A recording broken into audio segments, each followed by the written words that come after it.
I got home last night and I had a package on my doorstep, and it was from Green Chef, who are my sponsors for this series. I was absolutely blown away with what was inside. Not only did they have the step-by-step recipe cards in there, but they had all the ingredients and as fresh as you can get them. Last night, I cooked the duck in balsamic glaze, which I'd never tried before. These pre-portioned ingredients allowed me to try this new flavour completely risk-free, and I was able to eat the exact right amount of these ingredients. Not only that, but they had tender stem broccoli.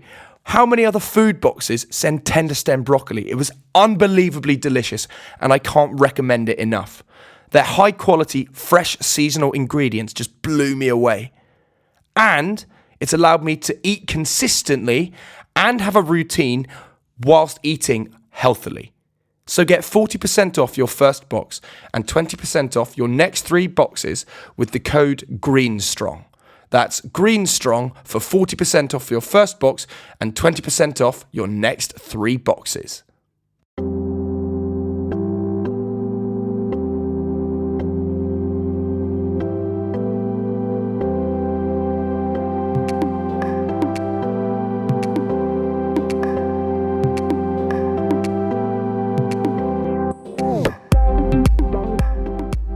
Hello and welcome to another episode of Headstrong. My name is Louis Strong and I host this podcast. Headstrong is a podcast where I sit down with a number of individuals to talk about their journey through life. And ultimately I want to learn what the word headstrong means to them. And to me it means to believe in yourself, to talk about your vulnerabilities and reinforce your self-worth. On today's episode of Headstrong, I am lucky enough to be joined by presenter Sian Welby. Now, Sian has had a very unique upbringing in life, but had a very determined approach to life, and that has led her to such success that we see today. But it hasn't always been plain sailing. As you'll find out from listening to the rest of the podcast, Sian was very, very devoted to succeeding in this specific area and did not have a plan B. I really, really hope you enjoyed this episode of Headstrong. Sian, thank you very much for joining me on Headstrong. How are you? I'm really well, thank you. Very good. Fantastic news. So you are, as everyone knows, you are kind of immersed in this showbiz world, the British showbiz world, all sorts of radio, TV, and you've been doing it for years now. And I was going through your credits kind of in anticipation of the podcast and meeting you. And I have to start somewhere. So I'm going to rewind all the way to the beginning to when you were a little kid. Because I want to talk about how this came about. Because you are fun, charismatic, outgoing, bubbly. Has that always been the case? No, it's so weird. I was actually quite a shy kid who would cry if someone at primary school said, "Do you want to come to my house for dinner?" And I'd be like, "No, I don't want to." And I refused to go to any clubs. I didn't join the Brownies. I was like, I liked doing my own thing. I had a sister that was a year and a half older than me. Younger. So me and her were like thick as thieves. And all I wanted was to hang around with her. I didn't like mingling with new people. Yeah, I was a shy kid. You would have got on well if lockdown happened then, I suppose. Yeah, it was great. So when did you come out your shell then? What was the kind of the catalyst that made that happen? I think it was when a mate of mine, it was like secondary school now, and a friend of mine said, "Oh, there's a little theatre." I realised I liked drama, and I never liked performing in front of anyone I knew, but as long as no one in the audience knew me, I was loving it. And I remember a mate of mine said, "Oh, there's a little theatre club in a village down the road. Do you want to come with me?" And I would have, this is one of those things where I would have never come up with that idea off my own back. I wouldn't have known about it, and I would have never joined it without this girl saying, "Do you want to come?" And that was the start, really. I absolutely loved it. And this little theatre group was called the Robin Hood Theatre Group, and it was in this tiny village called Airham in the middle of nowhere. And we put on shows all year round, and that's where I got it from, I think.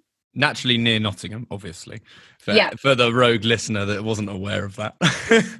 Yeah. So did you feel then, going off that then, that this kind of creative side of it was ignored in education itself then? Because you were seeking this outside of school, outside of things. Were you allowed to explore this creatively at school or not really? We did have a really good drama department, and my teachers were really nice. And I remember when I started, it was funny, when I started doing drama at school, I always remember the teacher pulling me to one side one day and saying, Sian, I just really thought you'd always want to play the princess and Cinderella and the whatever. And he said, the minute you asked to play the ugly sister and the wicked witch, it was like, I knew that we were going to get on. And so I started really enjoying being like funny characters and getting the laughs and doing almost having the smallest part and trying my best to make it a main part. And so I do think my school was good. It was called the Minster, the Southall Minster. Now that school is like unreal. It's like a high school. But when I was there, it was like those caravans. I don't know if anyone had this at school where there was porter cabins everywhere. Oh, I remember that. Yeah. Yeah. So I'm in that era of the porter cabin and and the school's like falling apart. But you know what? We did have a good drama department. I remember porter cabins, and you just think these are meant to be temporary, and they were literally at the school longer than I was at the school. What's that about? Most of my classes ended up in a porter cabin. And they were freezing. And they had those like one radiator that was boiling hot, and if you were sat next to it, you were fine. Everyone else was shivering. Yes, I remember it so well. But like, I don't know. No, go on. No. I was just thinking about my lessons back then. Oh, we used to take the mick out of this teacher so bad. But that's another podcast. Do you reflect well on time at school then? Was it an enjoyable time for you? Yeah, I had a good school, really. Like, it was a good bunch of people. I had a nice mixed group of lads and girls, and we all gave as good as we got. And I feel very lucky in that way. Like, we had such a laugh. But to answer your question earlier, because I was just thinking about this, when it came to actually deciding that I wanted to do maybe acting for a living, my school was useless. It was basically like, we don't know what to do with you, freak. Off you go. Because everyone else was doing those career days and uni things and whatever it was called when you tried to apply for unis, all that kind of stuff. Yeah. And I was there going, well, I don't want to apply for any unis. But I literally was left to my own devices. I didn't know what to do. Yeah, that's difficult because I guess they don't have any knowledge or experience of it. And it's a similar way for a lot of people getting into the creative industries. Where do you start? Except unless you go to a specialist school like the Brit School or something.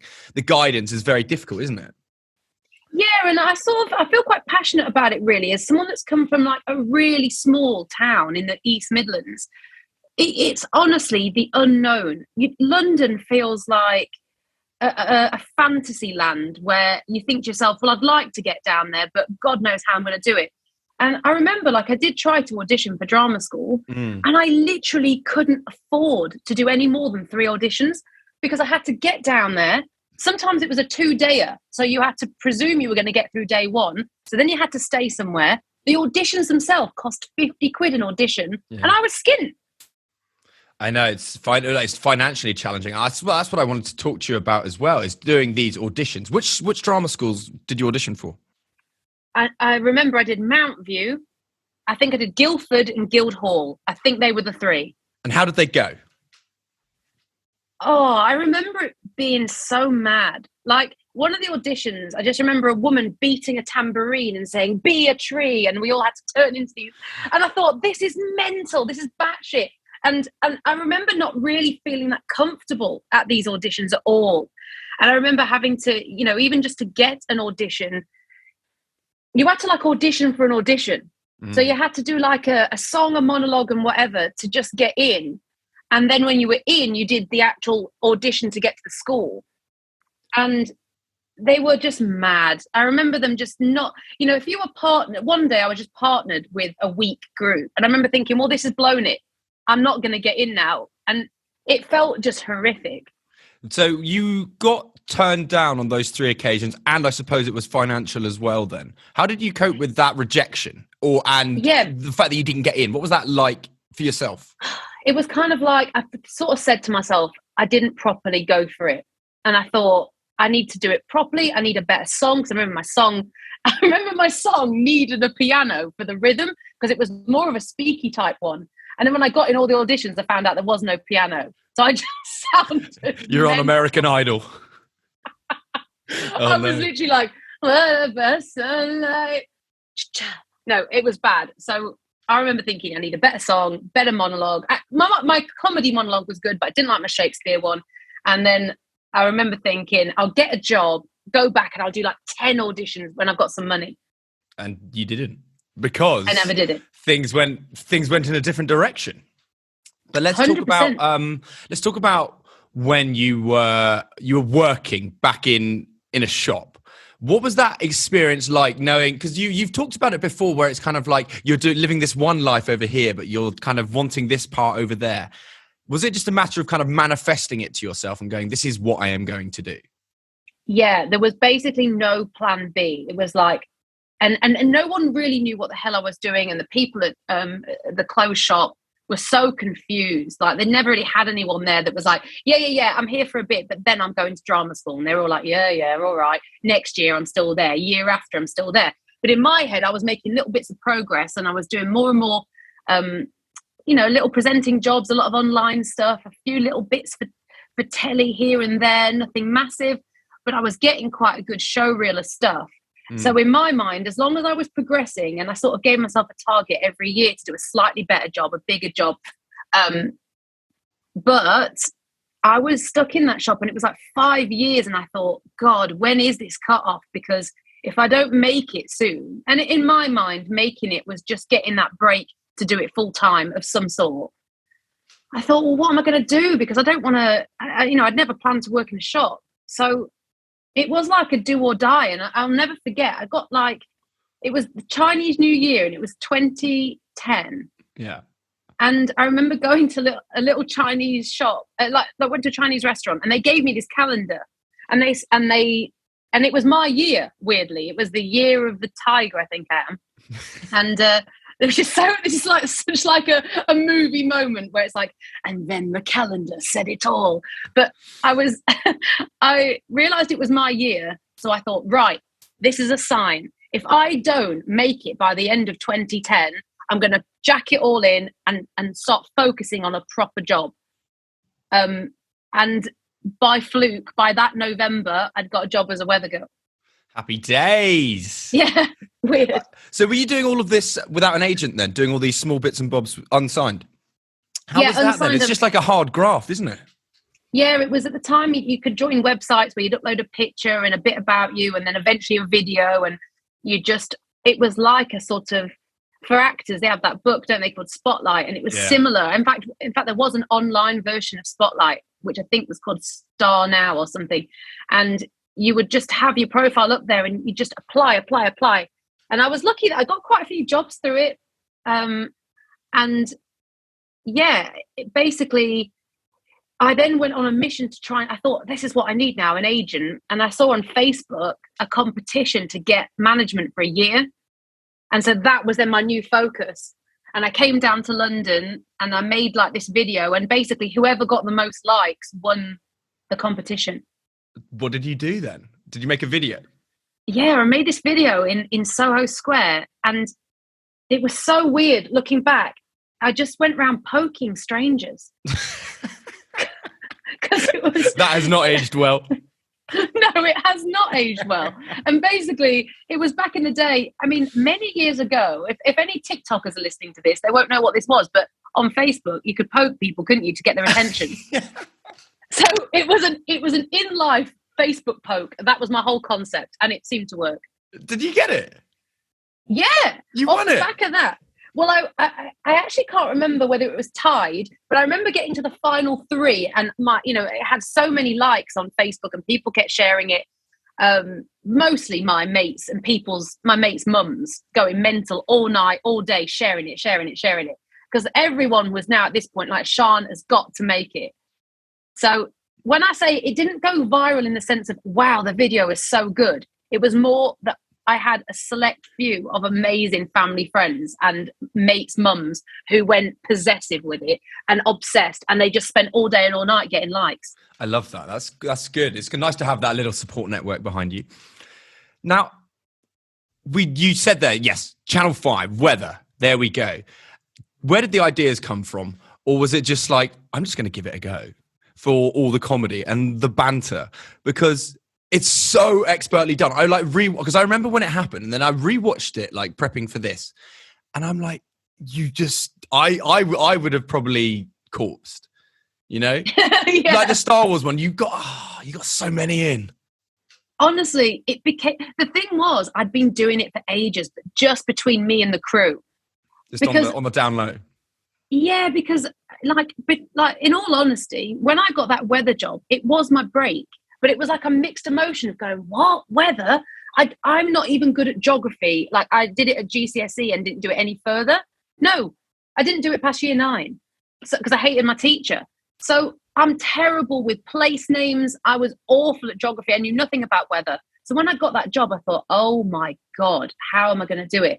So once I'd learned the basics and how to actually present the weather, I then decided I had to make it fun for me because I'm not into it. And, it's no disrespect because actually most weather people are absolutely obsessed. And that is it's their absolute joy is getting the temperature right to the nearest point of a centigrade. And that's where they get a kick. And I think most weather people get into it because they love it.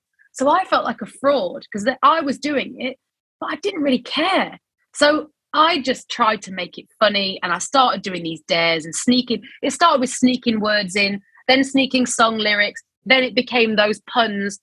And that Star Wars one, I suppose, was just the one that because I put it out at the right time, the stars aligned, it just was the one that got attention. So did you see that job more as an opportunity then for furthering stuff? Like obviously it was still fun and it was beneficial as well to learn a little bit about the weather. But yeah, so that was like a kind of a leapfrog moment, I guess. Or yeah, definitely. And this is why, this is what I say to some people that, they meet you when you're actually finally doing the job you love and they just think you walked into it. And I always say that along the way, you're going to do the strangest jobs that you just don't get why on earth you've got them and they feel pointless or they don't feel right, but they're always the job that gets you to the next one, to the next one. So for me, it was like, this is getting me on telly. It's giving me experience. It's giving me hours of practice and making my memory amazing because it was all memorized. And so I just saw it all as a stepping stone. And then everything else, I was trying to do so much other work outside of the weather because I was done at midday. So I just kept trying to prove I was an entertainment person. I just wanted to do comedy and fun, but the weather was kind of putting me in the wrong box. So everything I did outside of that, I tried to make lighthearted, funny, and then I started really doing loads on social media. To try and break the mold, I guess, of being in that stereotypical weather person kind of role. But yeah, in a way, after that huge success, you were made redundant. Was that completely unexpected? Yeah, it was mad. And how did that hit you? Because I know obviously there was good news thereafter, but there must have been that initial kind of moment where you were like, what?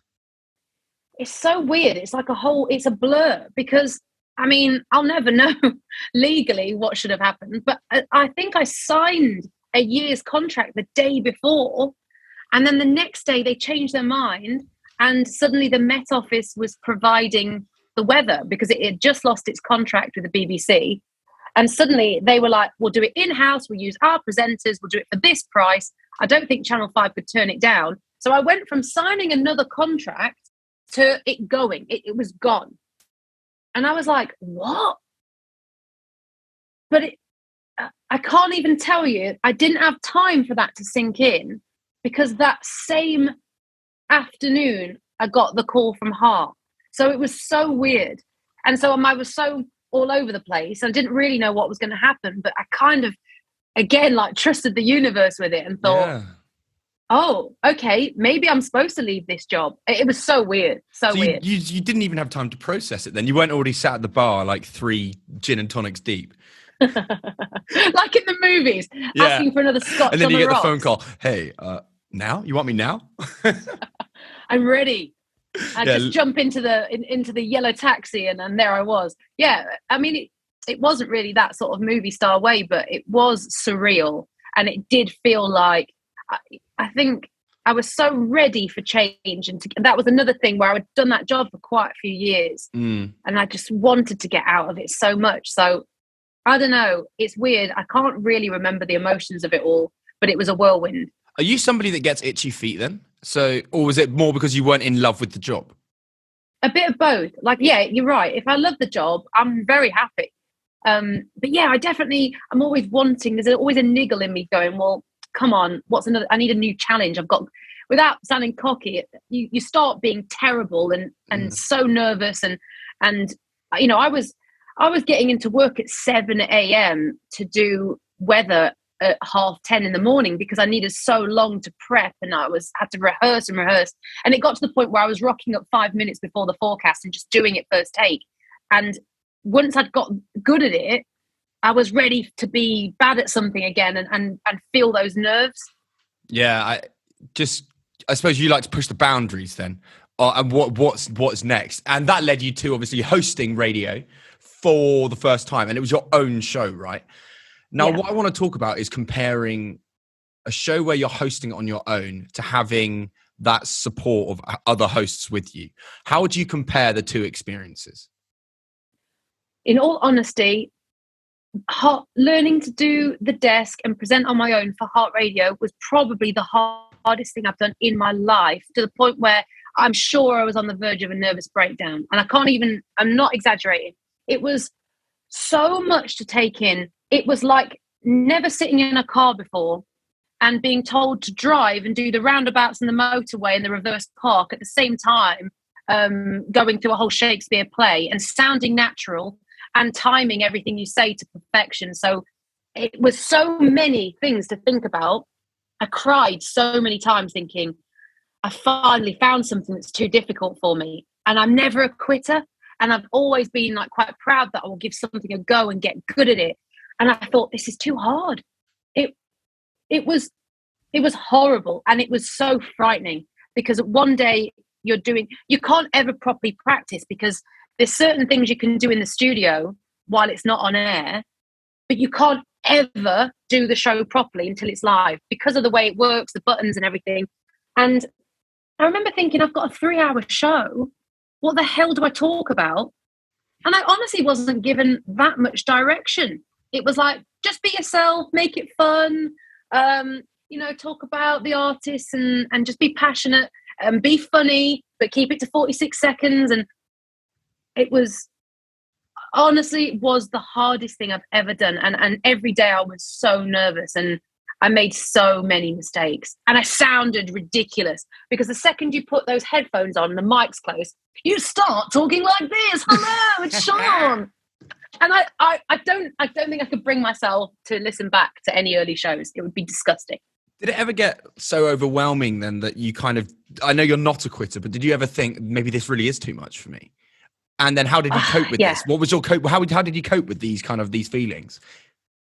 I don't even know. I think it was like, I've got to do this. I think because I've never had a plan B. I've got nothing else, if you know what I mean. So it was like, I've got to get good at it.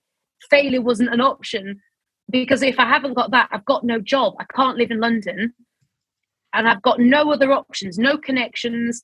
So it was horrible. But I just kept doing it. And to be fair, I had some amazing producers at Heart that just taught me through it and kept going over it and over it. There was a guy called Martin Bruce, and we called it Brucey's Boot Camp. And he was so strict with you, like if you've seen Whiplash. Yeah. Right. So the guy in Whiplash, who's in that drumming film where he just keeps going, not quite my tempo. Do it a bit faster. Do it a bit slower. It was like that until I got it right. Oh, that's great. Can you remember the most, nervous day you had on radio or worst day at Heart? Well, can you remember where you were just like, this is just going from bad to worse? Yeah, because there's so many things. There's times where, say, like songs are playing and when the song is fading, you can literally fade up your microphone. Yeah. You've got control of everything and you can just talk. And then you play like a bed of music and then hopefully you hit the end of your story before it goes, this is Heart, and then you're out. So there's a few buttons there. But the worst was on the hour junctions when you had news, travel and intro. Like there was pre-recorded bits. there's so many things that give me stress dreams now thinking about this. I'm like having a cold sweat. So one day, basically, when a song is playing, say if you've got 3 songs in a row, you can hit it into this automatic mode where it will play the next 3 songs for you. So you're not having to manually press the song every time.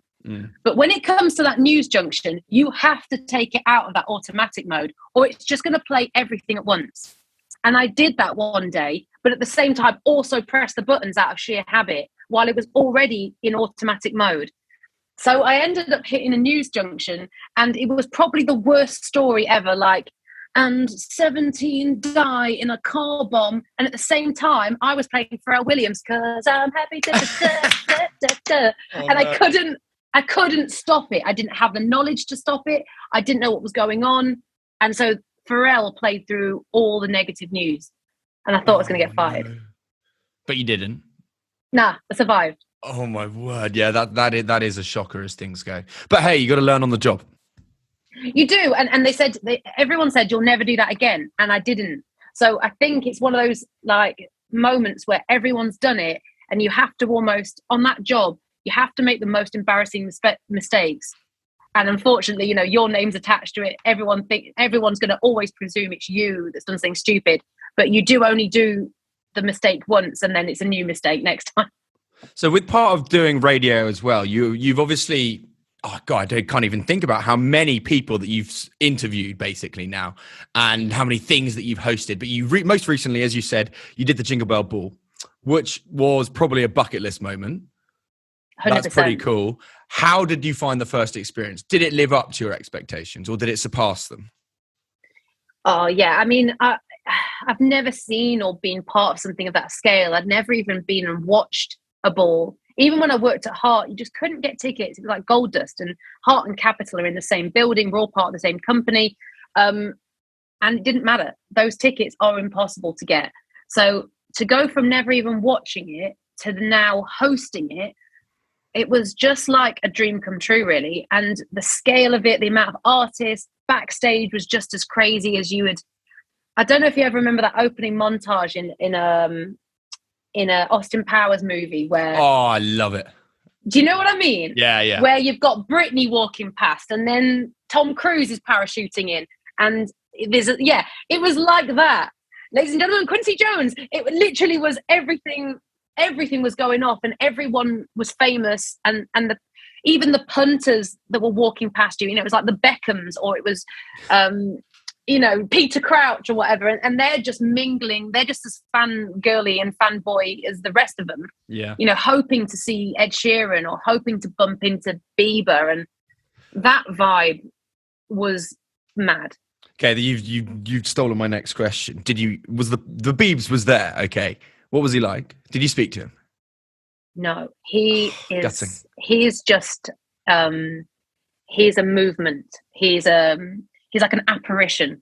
Oh, I really? think he does exist. I'm sure he wasn't a hologram, but I can't confirm nor deny. So you didn't see him other than on stage? Really? No. Wow. Didn't get anywhere near him. He refused to have any of. He had like his own security. Everything he had separate. And he literally, as far as I know, sort of flew in. Actually, no, he didn't fly straight back out, because I know he spent a few days in London, but he was elusive, and he didn't do interviews, and he didn't let people in his dressing room. So it was very showbiz. I kind of like it in a weird way. It's quite cool. It just shows you are untouchable. Yeah. I was gutted that Harry Styles wasn't there, though. I mean, that's the bucket list. Same, and I'm hoping that we've got a summertime ball coming. Who knows? Well, I hear that's when his tour's going to be. So fingers crossed. If we can time it well with when he's doing the UK, we might be lucky. What's of recent times? When's the last time that you were starstruck? If it still happens. Great question. It does happen, but sometimes it's the context. You don't always feel as starstruck when they're coming into the studio, because you're in like a comfort zone, and you know that you're here to interview them.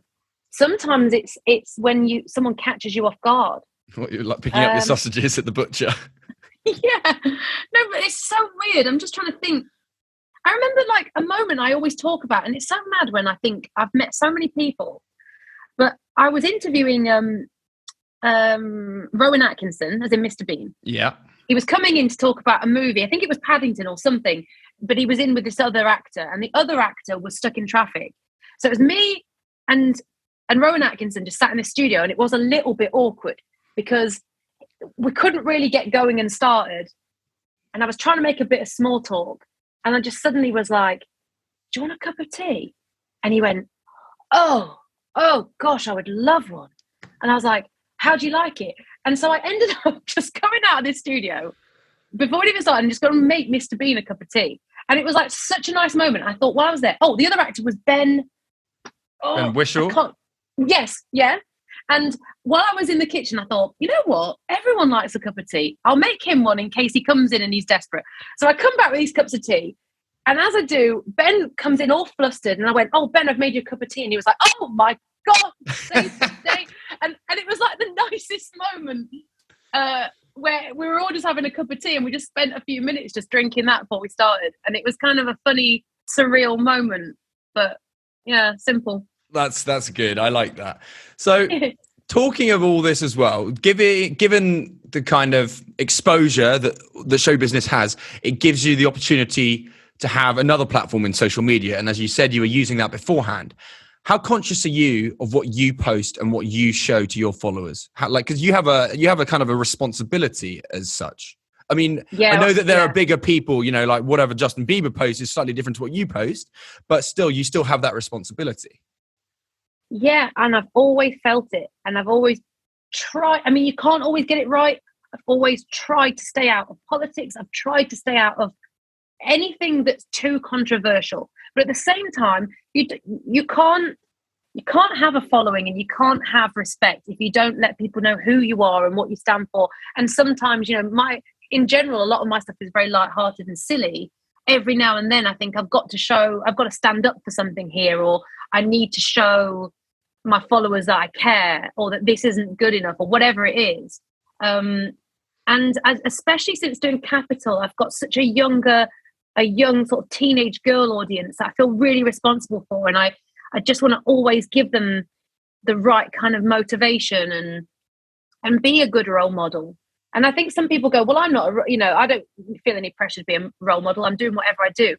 I think I've always felt like I need to be a good role model. And so, like I say, you'll never get it right all the time. We're only human. But I try to pick and choose the right jobs, and I try and keep like a level of like, look, you don't have to do X, Y, and Z to get here, or this is going to take you longer. It's going to be a tough route, but you can get to your job without stepping over anybody, and being nice to people and respectful, and people getting your respect. And that's always been so important. I mean, you're hugely liked in the media anyway, but do you experience trolls? And have you experienced that kind of thing, or are you actually quite good at ignoring that kind of stuff? I feel like I'm pretty good at it, and I'm so lucky that most of it is positive, but I think that's because I haven't done anything massively exposing. Like, I think the second, if I did a big reality show or something like that, where you're suddenly going, hey, because that's almost a license, I think, to people watching, going, well, you've gone on this show that's being broadcast to millions of people, so you're saying you don't mind, you want to be judged. And so I think, well, they feel like they know you, don't they? Yeah, they do. And they also feel like it's fair game because you're the one, in theory, going on this show to be more famous. So they're going, well, fair enough, we're going to judge you now. So that's always a scary thing I'm worried about, because it's a strange job. It's almost like the more successful you get in your job, in a way, the side effect is fame, which I do see as a side effect, because that's where you lose just your normal life. And that's almost what I've never really wanted, in a weird way. But of course you have to have it if you're good at your job. And you lose touch with reality, exactly as you say. With another part of the social media side of things, and I always have to ask this to some people because I just find it entertaining, is the old requests section on your Instagram folder.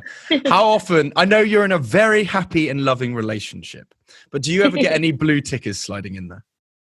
Do you know what? Again, I don't think so. Let me have a look in the, have a little look. Come on. Have a little look right now. I'm just expecting like John Terry or Wayne Rooney or something. That'd be so funny if I actually find it. That section is the funniest bit. All requests. Let me go to What's the funniest thing that you can remember from something like that? Or, any requests in your messages, or like any appearances? Do you get wedding invitations? Do you know what? I get all sorts. Like people saying, can you DJ at my party, or can you come on my hen do? And I love all that. Like, that's wicked. And they're the kind of, I feel like I'm lucky that at the moment I've got a really banging set of followers where they're funny and they join in, and they're just like, they're smarter than you, they're wittier than you. And if I ever do something that, like, caption this or do that, they're so good. So my inbox is pretty positive. I mean, obviously you get a few creeps. I've had someone for the last 10 years wanting to gunge me. And the worst thing is, recently I went on kids telly and I got gunged. And I feel like I didn't want him to win. He has. Maybe he was the producer. I wouldn't be surprised. So you get the weirdos. You do get the weirdos. Yeah, well, that comes with it. But you work exceptionally hard. What I need to know then is, how do you switch off and give yourself downtime? Because you want to always aim for the next project, what is going well, but you also have to have that support bubble around you and actually that touch of reality. What do you do to stay in reality and be with your friends and family? I'm pretty low key, as in what I actually like doing is so bog. Like, I like going around TK Maxx and buying endless candles, and I like doing anything around the house. I like cleaning. I like just having a very mundane side life, because I don't it's almost like my work ticks so many boxes with excitement and stuff that actually I'm so happy just watching reruns of Gavin and Stacey and eating a KFC. And that's where I get my love. I dog sit for my neighbour. I'm a bit of a weirdo in the way that I don't really have a hobby, and I blame it on just this drive my entire life to try and get to where I am now. I sort of sacrificed everything else. And I sometimes now I get asked, what do you do in your spare time? What's your hobby? And I think, God, I don't really have one, because what probably would have been my hobby is now my job. And just switching off is a hobby, I'm sure. Like, it is. Everyone really needs some downtime. Otherwise you'll just get burnout.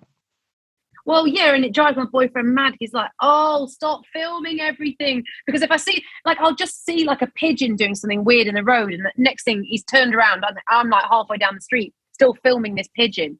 And he's like, what are you doing? Just put the phone down. So I never really switch off from trying to film funny things, take good photos. Like, I love all that. But I do try to put my phone down a bit more. On a side note, I think Aldi is absolutely top notch for candles. Aldi is amazing for candles. Yeah. Aldi's one of my favourite shops. Love it. Oh, God, I love it. So fun to just go in there and you just go, wow. They come up with so much stuff. Their candle is like the Joe Malone one, isn't it? Yeah. Awesome. Yeah, love their candles. Okay, so as we unwind, there's a question that I ask every guest that comes onto the podcast, and that is, what does the word headstrong mean to you? Oh, wow. Headstrong. Headstrong means to me that you back yourself. Like, I don't think being headstrong means you have to bulldoze over other people. I don't think you ever have to do something at someone else's expense. Headstrong to me is like trusting your gut, knowing that you can do something, backing yourself all the way, and sort of never really giving up, even when it gets really tough. Are you headstrong? Yeah, I definitely am, because I know that there's been so many times when I could have quit. So I know that I have something in me that gets triggered all the time to go, come on. So just having that mental resilience to power through. Yeah, or somewhere in my brain there's like a little hype man going, go on, you can do it. And it just keeps me going all the time. Honestly, I've really enjoyed talking to you. Thank you so much. I really appreciate it. Same to you. I will speak to you soon. And that's it for this episode of Headstrong. Thank you so much to Sian for coming on, and thank you to Epilogue as well for sorting out the episode. I really enjoyed having a chat, and I love talking to people with radio. I think their voices are amazing. So this episode was an absolute joy to listen to. Thank you to you, the listener, as well, for tuning in and week out. Or if this was your first time, feel free to hit subscribe and rate and leave a review for this podcast, because every little helps. There will be another episode next week with James Haskell. Thank you so much.